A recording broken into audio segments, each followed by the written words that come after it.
Mabentang-mabenta ngayon ang mga tinatawag na mystery parcel o yung mga produktong umano'y hindi na ipadala o hindi natanggap ng original na umorder.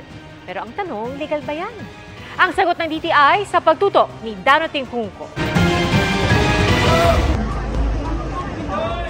Sa isang baratilyo sa palengke ng Silang Cavite, patok na patok ang mga binansagang mystery parcel na mabibili for as low as 50 pesos. Hindi mo alam ang laman, pero posibleng mas mahal pa raw sa 50 pesos ang halaga nito. Hindi man humarap sa kamera, ikinuwento ng isang nagtitinda na may ino-orderan siya ng mga parcel sa halagang 45 pesos kaya tumutubo siya na 5 piso kada isa. Ito raw yung mga hindi na-deliver o hindi natanggap ng recipient ang item kaya ibabalik ng delivery rider sa online platform, seller o courier.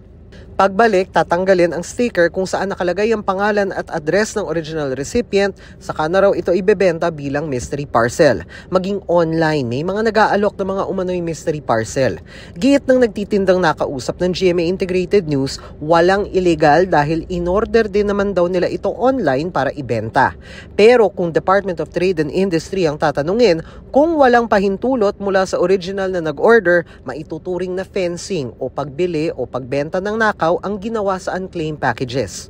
Unless the owner says na inabandonan niya na yung parcel niya, siya pa rin ang may-ari ng item na yon. So kung sino man yung nagtanggal ng waybill at binenta yung item na yon, that can be charged as nakaw na item. Binabantayan daw ng DTI ang mga nagbebenta ng umano'y mystery parcel.